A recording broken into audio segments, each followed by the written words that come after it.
Namaste, welcome to the Advaita Channel. I'm Bhagavati, and today I shall continue reading from Adyashanti's Resurrecting Jesus, and we'll be on part 3 today, starting with chapter 2. This is a beautiful exploration of the nature of Jesus Christ as a mystic from the perspective of self-inquiry and self-realization. But first, let Sri Muji introduce the session. Please let me know if the AB is okay, if you're in the chat area. I'd appreciate that feedback. Thank you.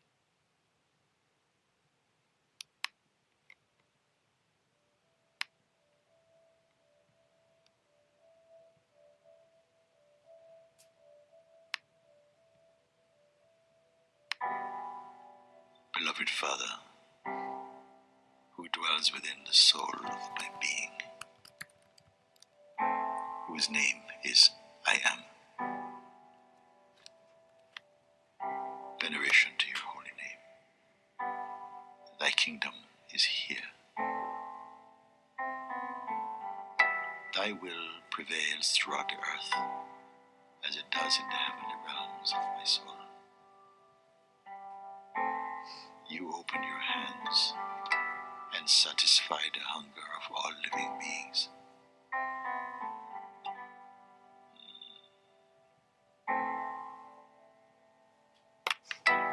You heal all hearts of sorrow, so that they in turn may show forgiveness to those whose minds are shrouded in ignorance of the self.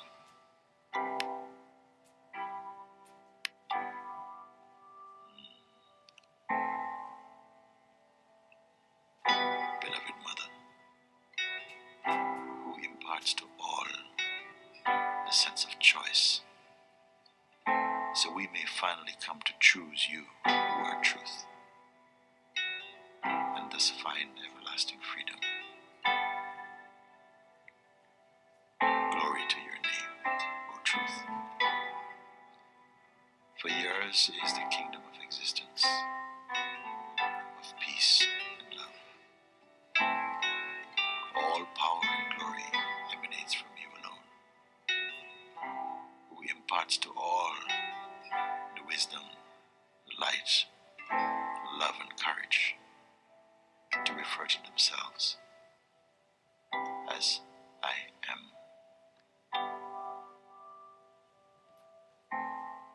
Amen.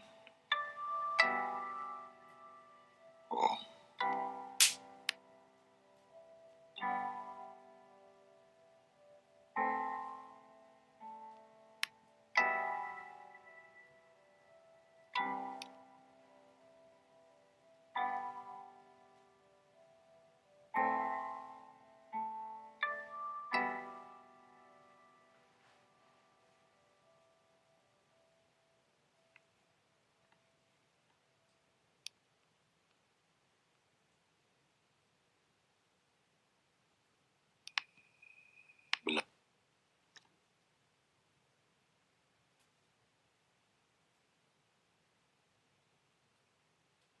So tonight we begin with chapter 2, the Jesus of the Gospels, with a quote from the Gospel of Thomas. Thomas was a Christian mystic,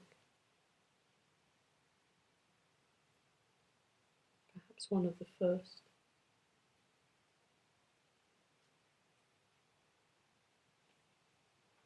Namaste, Nitya. Most welcome. Jesus said, I have cast fire upon the world, and see, I am guarding it until it blazes. From the Gospel of Thomas. For me, this can only be the fire of satsang, the Holy Spirit. Namaste, Soham.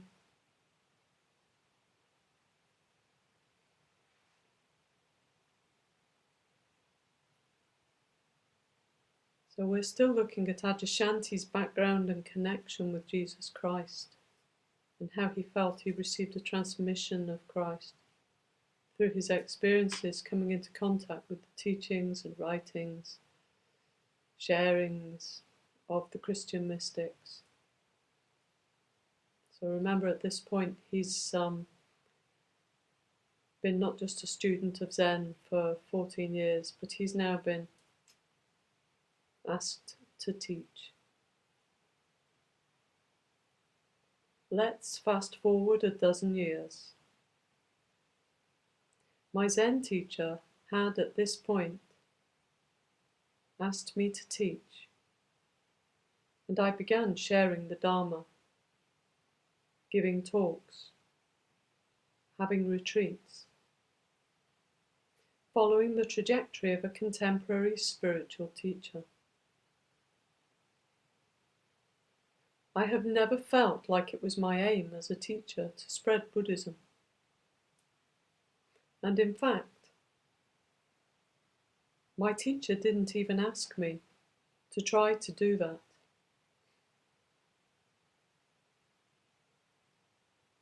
What attracted me to spirituality was, at the very beginning, the question, what is enlightenment?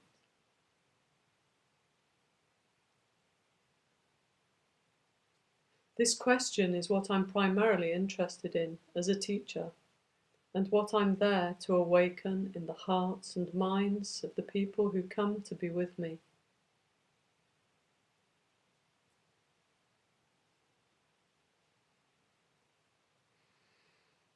In the course of my teaching,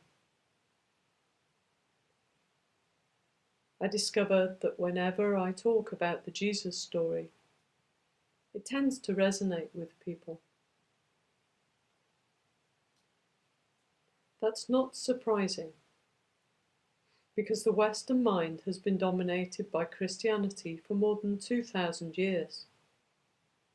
So whether you're Jewish, Buddhist, Muslim, or even atheist, you can't help but be impacted by this story.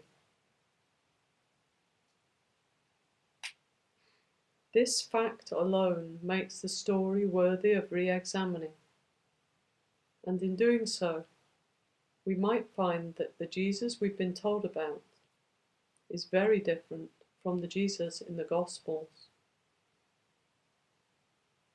That's what I hope to investigate.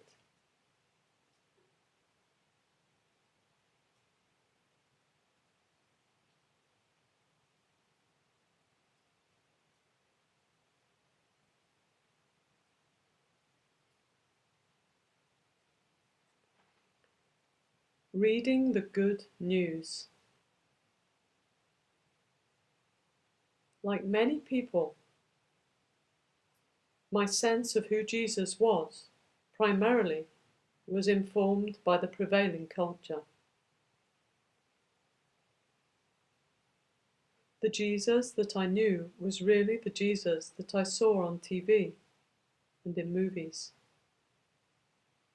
The Jesus depicted from the pulpit. And later, the Jesus that I found when I studied the mystics, which was a mystical Jesus. These were the faces of Jesus that I had gotten to know through the first 35 years of my life.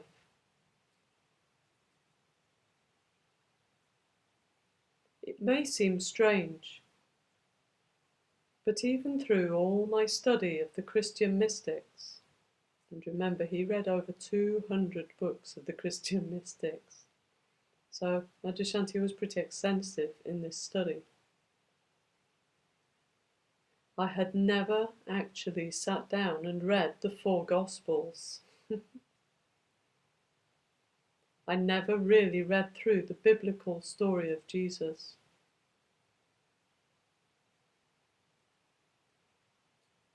And when I did, I was amazed, even stunned by what I found.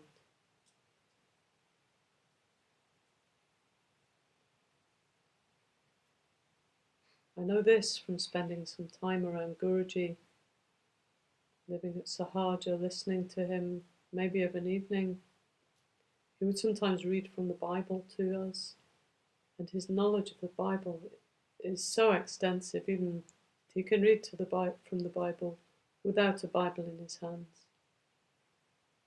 And the stories and the parables, there's so much life to it and so much energy, and it's so not apart from our experience in self-inquiry.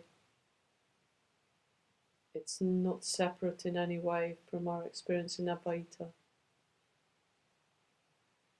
There's just no separation.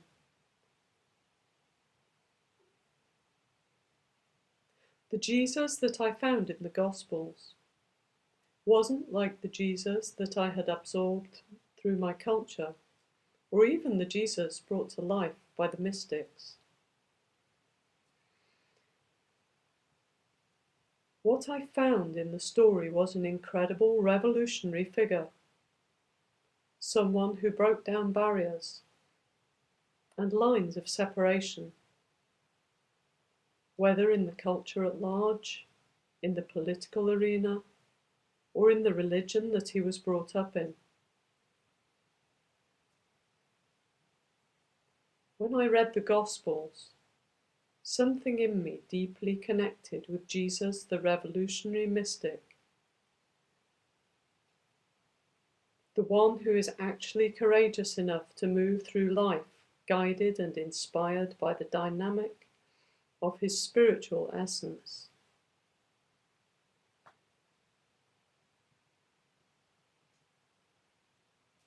I have to read this line again. The one who is actually courageous enough to move through life, guided and inspired by the dynamic of his spiritual essence. No, we're not talking about a path here, we're not talking about ideas, thoughts, concepts, not a wish, the dynamic of his spiritual essence.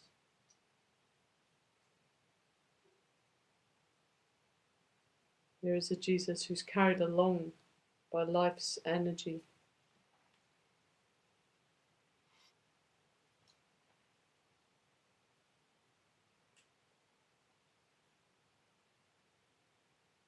Seeing Jesus through the lens of the spiritual revolutionary is powerfully transformative. If we can embody that spirit within ourselves, we can begin to break down the internal walls that separate ourselves from each other, from the world, and from our own divinity.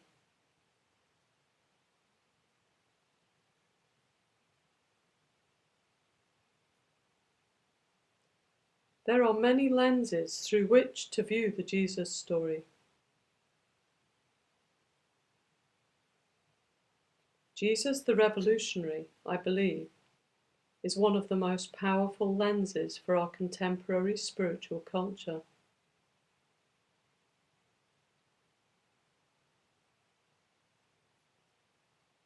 Our contemporary culture and religion needs a new influx of life, an influx of new life. I think the churches in this country need to be revitalized. They need that challenging presence of Jesus that says it's important that you realize the truth of your being. There are profound consequences to living in darkness. As Jesus says in the Gospel of Thomas, if you do not bring forth what is within you, what you do not bring forth will destroy you. These are very powerful words. If you do not bring forth what is within you, what you do not bring forth will destroy you.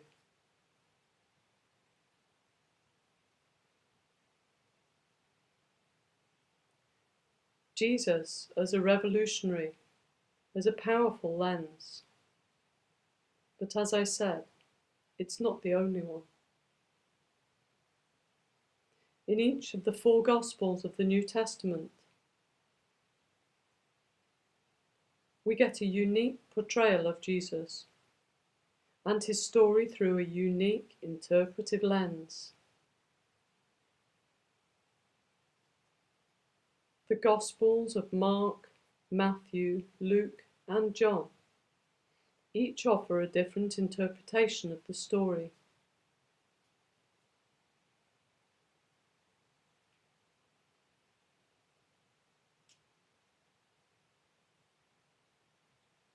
I have to admit I carry the Bible on my iPhone now, since spending time with Guruji.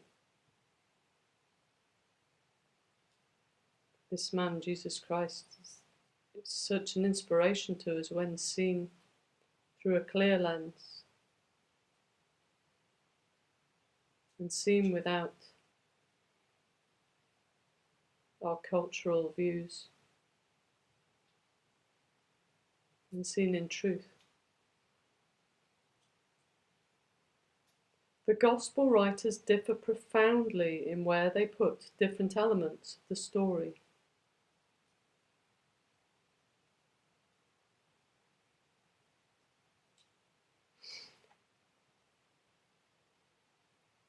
With some Gospel writers placing certain scenes at the beginning and others at the end.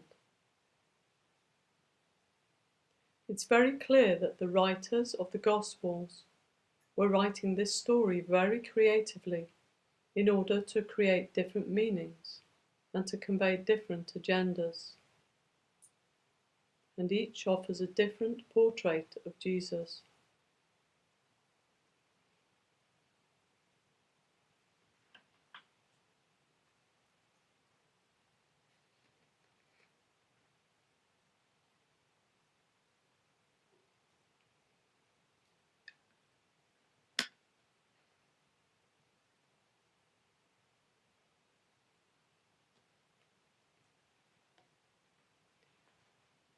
So first we look at the Gospel of Mark.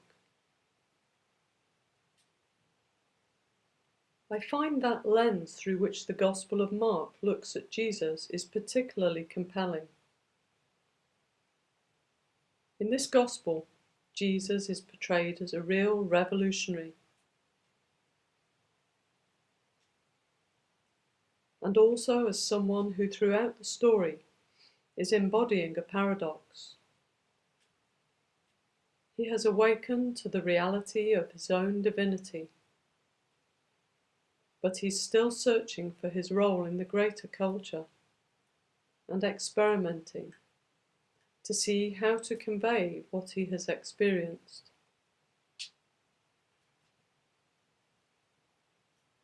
I think that evolving role, that search for the complete revelation of what and who he truly is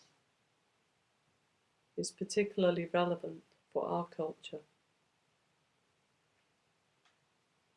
The Jesus portrayed in the Gospel of Mark has true spiritual autonomy.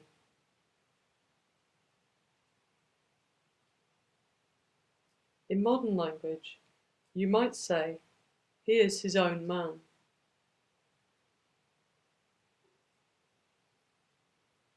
Now, many people have probably heard of egoic autonomy, of reaching a place in your inner psychology that is more coherent and not so conflicted, so that you can actually be a potent and vital presence in the world.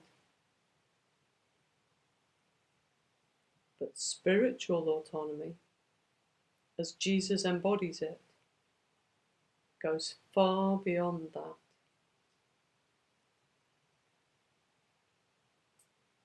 Spiritual autonomy is knowing who and what you are, knowing that you are divine being itself, knowing that the essence of you is divinity.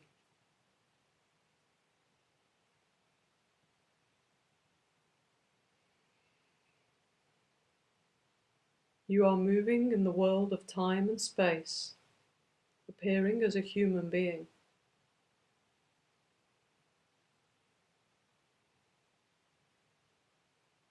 But nonetheless, you are eternal.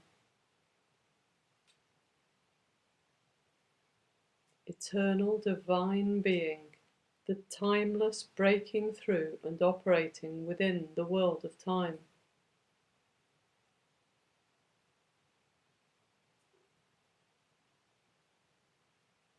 To Jesus, Spirit is everything. Nothing matters more than Spirit, or, as I like to say, divine being.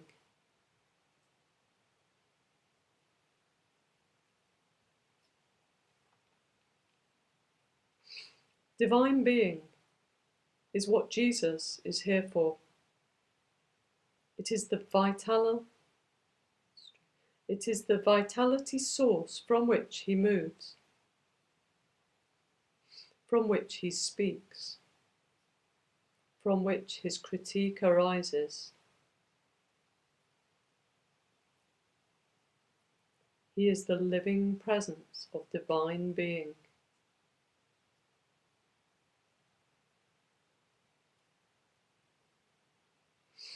And that comes out most clearly in the Gospel of Mark.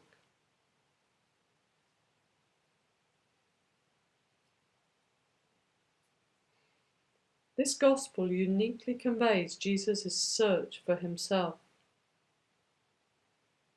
Mark's Jesus is a Jesus who is very much a searcher. He's looking for his identity. He's looking for his role. He's experimenting. He's finding out what works and what doesn't. He's on a journey, and he's inviting all of us along for that journey with him, as if we were also his disciples.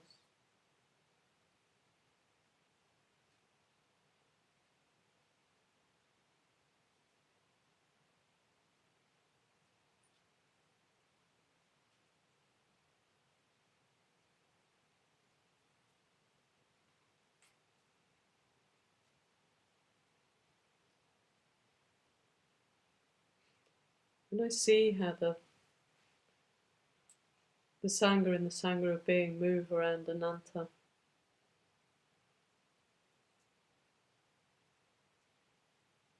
And having been close enough to be part of that same movement around Guruji, there is very much a sense of this discipleship. I regard myself as a disciple of Srimuji. He granted my name. My life has changed radically because of the contact I've had with him in my life. And he's given me boundless gifts and priceless teachings. And when a group of disciples sit with a master like this and listen and learn and move respectfully around him, as we do in both of these sanghas, these sister sanghas, it's the most beautiful thing.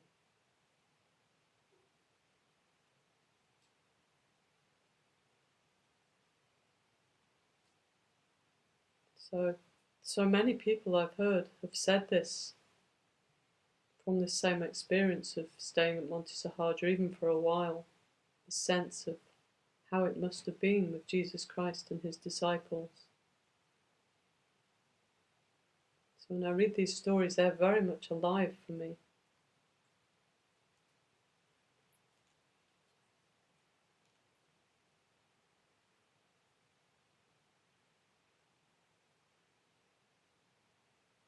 So he's inviting us in the same way.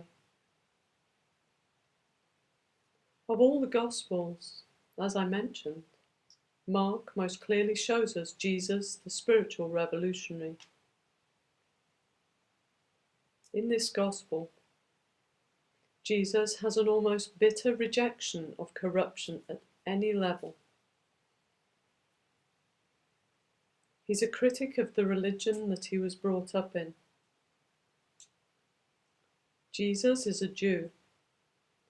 From the beginning to the end of the story, he is born a Jew and he dies a Jew. He never rejects his religion, but he does seek to revolutionize it. Now this is radical, this is revolutionary. To live within a religion and to seek to revolutionize it. And yet out of that revolutionary approach, Christianity arose. Not for Jesus, for all those that came after him.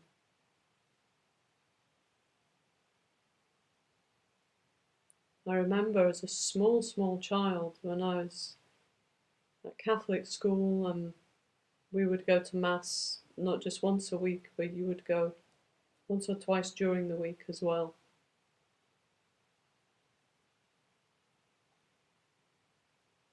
And even then I would go and sit in a chapel and contemplate. How does a small child contemplate? I don't even know. I can't even describe. I only know that I was drawn there to sit. But to be sent to Mass, this I rejected. I threw it out. And what was my argument? The argument of this small, maybe 7-year-old child. Jesus wasn't a Catholic. Jesus wasn't a Christian. Jesus was a Jew. So why aren't I Jewish? If I'm Jewish, then I'll do what Jesus did. Why am I doing this? And I questioned it and I challenged it. And actually, that challenge I brought about that I didn't go during the week. I said, no, I'll go on a Sunday. I won't go in the week. I didn't want to be. There was some resistance to some form of indoctrination, is how it felt, even for this small child. But it was very, very clear to me, Jesus wasn't a Christian. Jesus was a Jew. Why am I a Christian? I just kept asking this. But what I found so funny was that for 30 years, from the age of 19, when I first came into contact with Buddhism and became a Buddhist, and during that time formally becoming a Buddhist, taking refuge vows, then taking Buddhist precepts,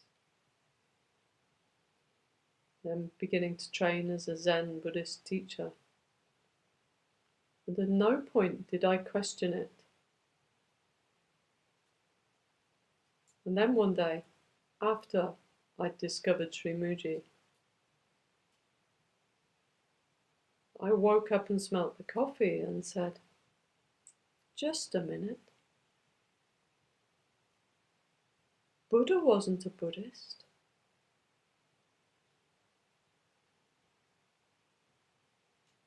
What would Buddha do?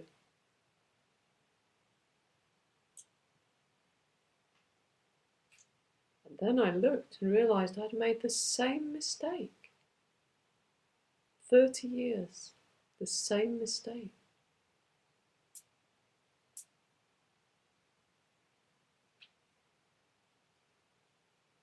Such strength of urge to have a path, to have a formula, a doctrine, something safe, something contained, some rules to follow, some clear instructions. And I don't know if it comes in this book, but there's something Adyashanti said about Jesus that struck me very much. And he said, Jesus didn't have a path. Jesus wasn't even on a path. In fact, he said Jesus was so far off the path that he was crucified. That's how far off a path he was.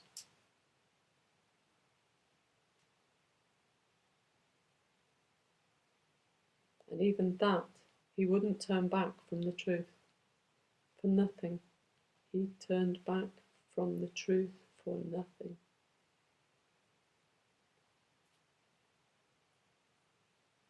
And to me, that makes his story so worth hearing, particularly through the reflection of Adyashanti.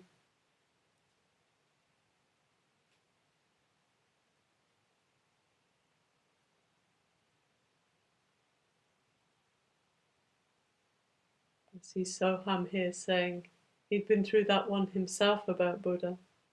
I had a feeling that may be the case. We know this one has Soham.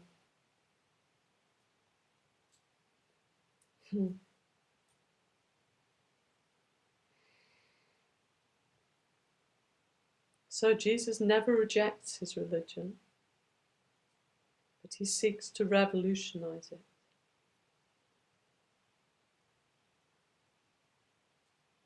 Jesus did what all real prophets do, which is to breathe new life and new spirit into the old ways and the old stories. He transformed them into something that really speaks to the heart, to that within us that seeks a relationship with the radiance of divinity, and also ultimately seeks to become and embody that radiance.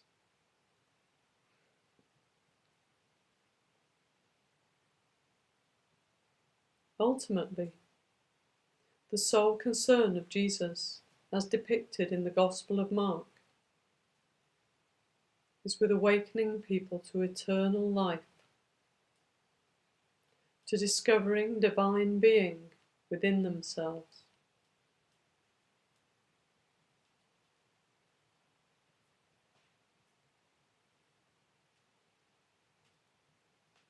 There are two themes that run throughout this entire Gospel.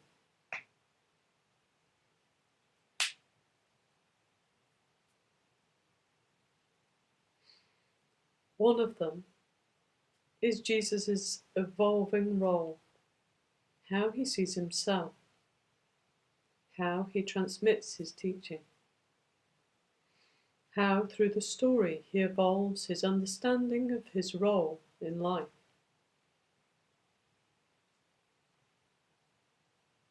The other theme has to do with what constitutes a correct relationship with divine being.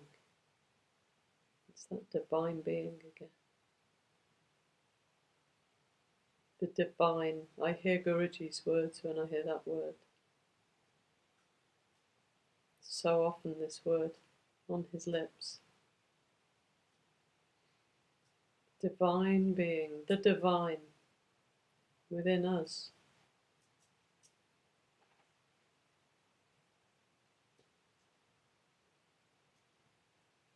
By what do I mean divine being? How to be in the right relationship to the divinity within ourselves.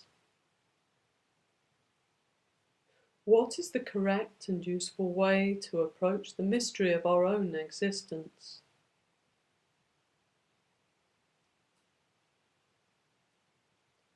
These two themes are at the center of what the entire Gospel of Mark expresses.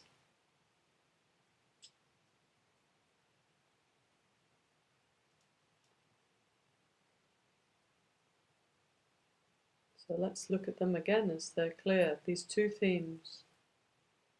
How to be in right relationship with the divinity within ourselves.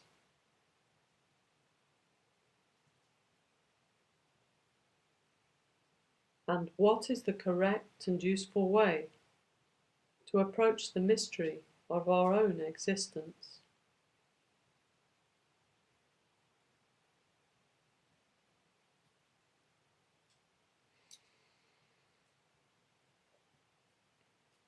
Matthew, Luke, and John.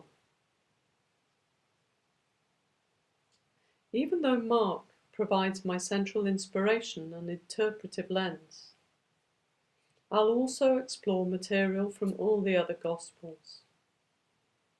The Gospel of Matthew uses about 80% of the material that we find in the Gospel of Mark, but Matthew adds a lot too. Matthew is 50% longer than Mark. Matthew's emphasis in his Gospel is with the community of churches and how the spirit of the Jesus story relates to the churches.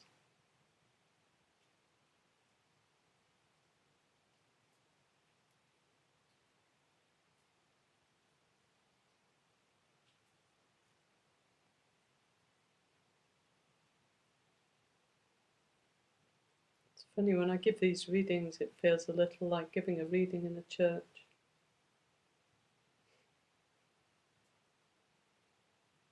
In a good way. As a result, the Gospel of Matthew is probably the favourite Gospel of preachers. In this Gospel, Jesus is presented as the Good Shepherd, as the loving and welcoming presence of being. Of course, we still find the revolutionary Jesus in Matthew, but this added sense of Jesus as the embodiment of love really shines through in Matthew. And that's why this Gospel has been so popular over the years.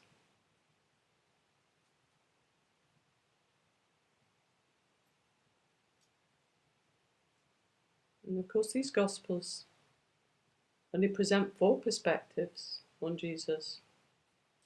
And again, if we look to our own masters and then consider if we asked each one of their disciples to write a Gospel, or even to just write a sentence or a paragraph, never mind a Gospel, how very different each of those perspectives would be, because ultimately it's our own relationship, our own truth as we see it, in relationship with our teacher, with our master, with our guru.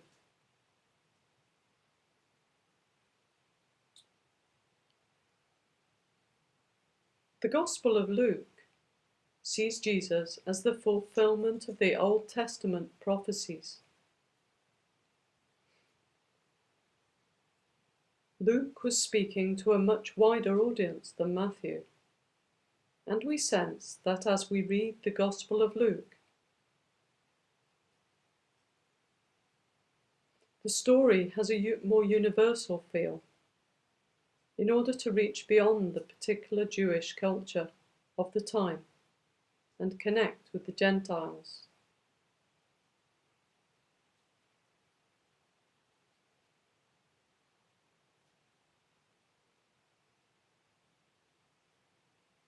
In Matthew and Luke, we get the Sermon on the Mount.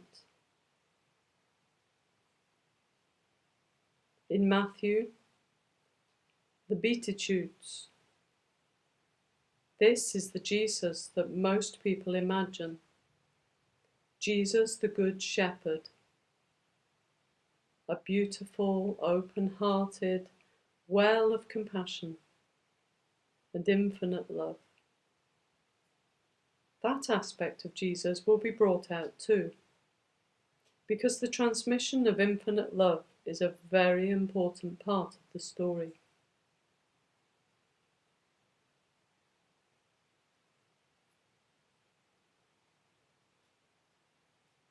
The Gospel of John.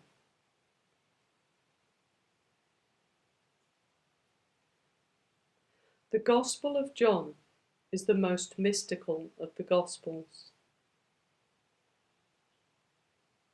The Gospel of John sees Jesus as the creative principle, as that which is the spirit or animating force of all of life.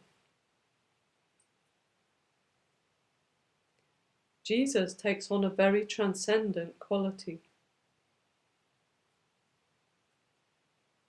He's much more of an abstraction in the Gospel of John.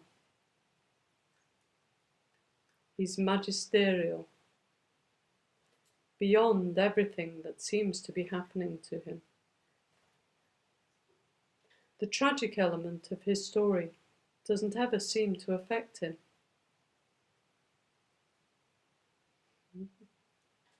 Beautiful. It's a very different portrayal than any of the other Gospels.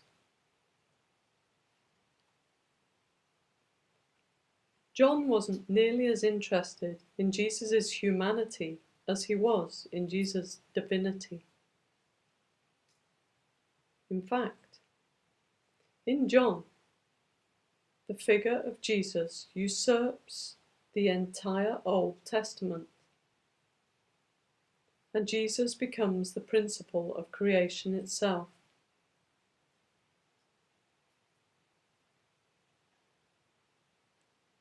John begins his Gospel. In the beginning was the Word, and the Word was with God, and the Word was God.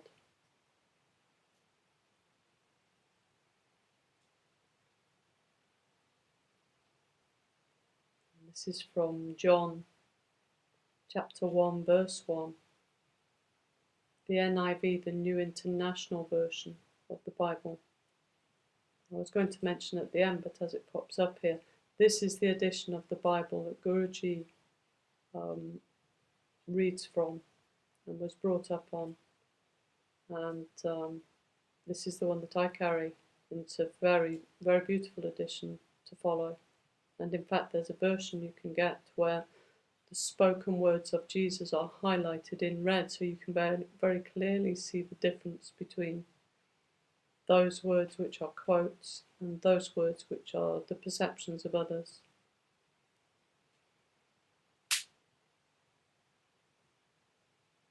Later, we'll explore what John means by the word. But as you read this Gospel, you get the feeling that the humanity of Jesus is fully transcendent. John's Jesus is a very expansive figure of divinity that evokes our own divinity,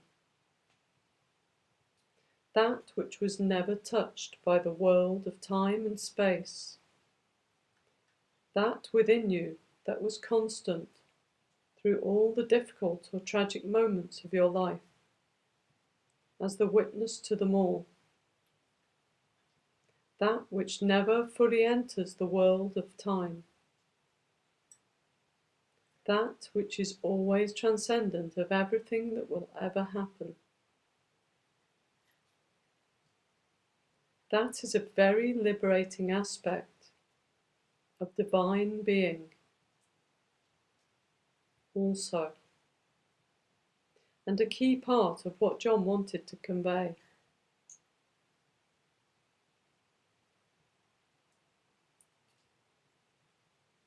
So that's so key, I'll read again.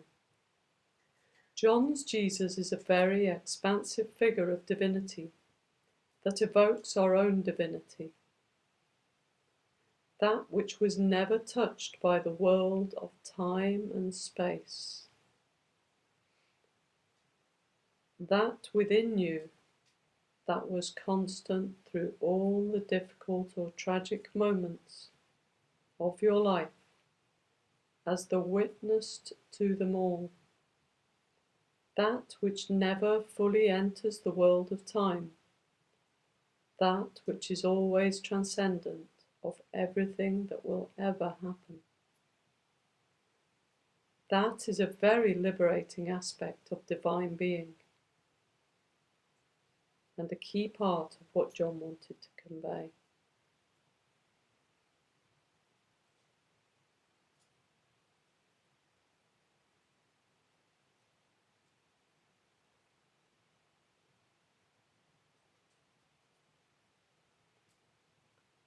The Gospel of Thomas. The last Gospel that I draw upon is the Gospel of Thomas. Now, the Gospel of Thomas is not found within the Bible. In fact, it was only discovered in 1945 in a clay jar in the desert in Nag Hammadi, Egypt. 1945. 1945 years later. Wow. Often the Gospel of Thomas is thought of as a Gnostic Gospel. But it's only Gnostic in the sense that all the teaching is meant to awaken us from our identification with body and mind and ego to the kingdom of heaven, to divinity within. In ancient times, this experience would be called a moment of gnosis, awakening.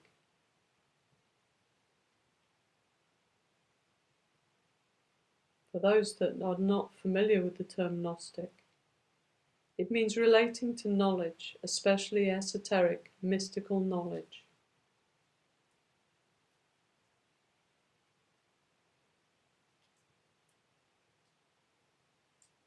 And gnosis, the knowledge of spiritual mysteries, into awakening.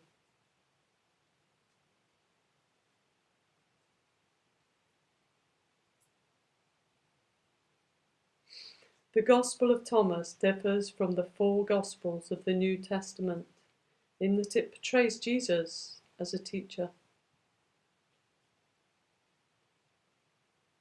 In the Gospel of Thomas, there is no narrative of Jesus' life, only a collection of brief teachings.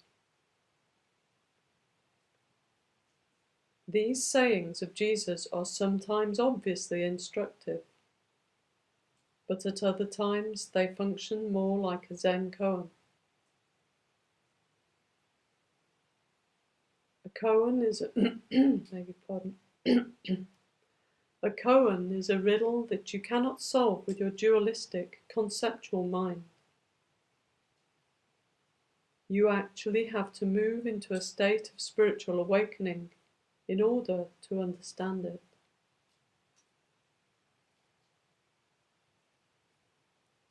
The Gospel of Thomas presents the kingdom of heaven as something that exists right here and right now. In fact, it's all about what's right here and right now.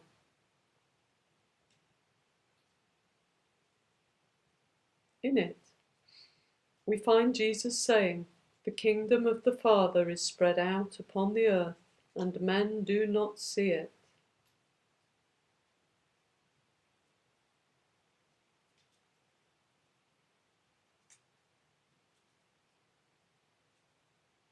The kingdom of the Father is spread out upon the earth, and men do not see it. This Gospel's immediacy offers a challenge to us, as if it's saying down through the centuries, have your eyes opened? Can you see divinity right now? Right where you are? Can you see the transcendent light shining through the world of time and space? The Gospel of Thomas is an invitation to find the unique signature of divinity in our lives.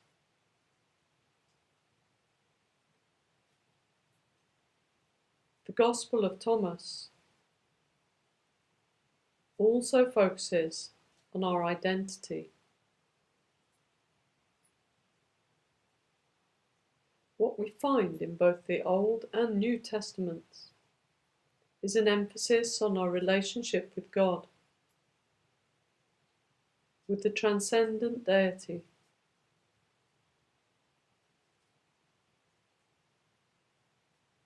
The emphasis is on having a proper relationship with God.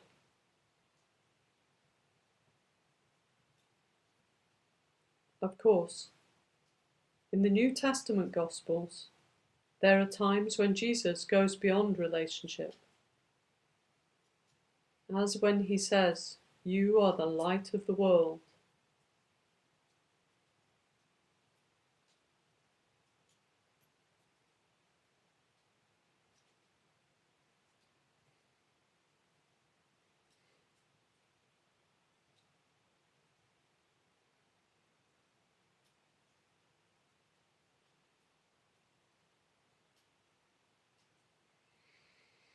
You are the light of the world. There are moments in the canonical Gospels when Jesus is very clearly talking about discovering the true depths of our own identity as the universal, eternal presence of being. But in the Gospel of Thomas, the whole point of Jesus' teaching is to discover your true identity, to realize who and what you really and truly are here and now. So I feel that the Gospel of Thomas completes the Jesus story. It widens our picture of what Jesus was and what he had to reveal to us.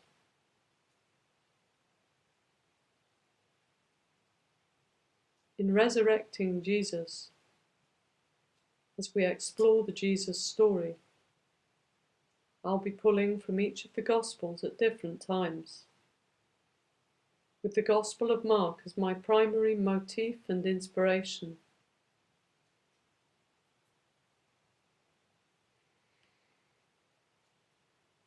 And I shall end the reading there, finish with a prayer from Guruji. Very easily read on. When I see a line like, "If Jesus were alive today," is where we'll pick up in tomorrow's reading, which will be part 4. Let's just contemplate these words.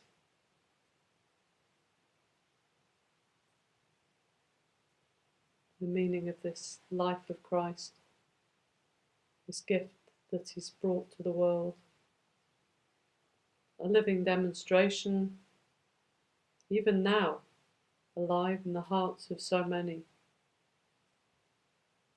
The same pointings that our masters bring to us today. Ananta, Muji, Papaji, Ramana before them.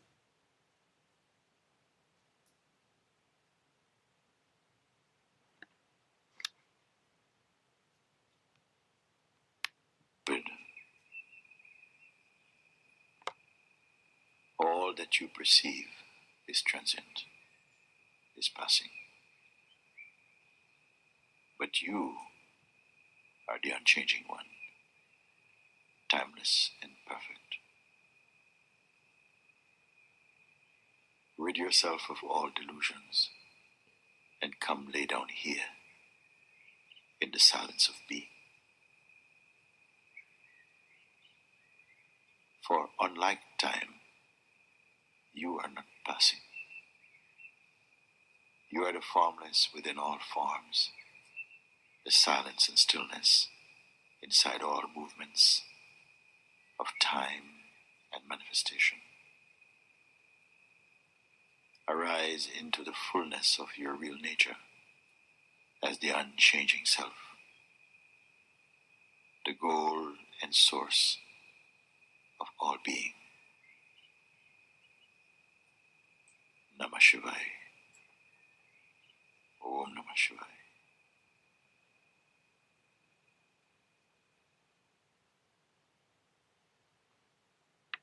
Om Namah Shivaya. Om Namah Shivaya. Om Namah Shivaya.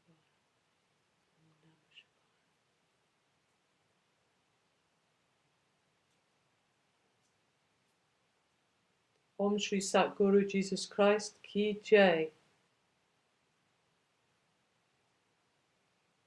Om Shri Satguru Mujiji Ki Jai. Om Shri Satguru Anantaji Ki Jai. Sangha of Being Ki Jai.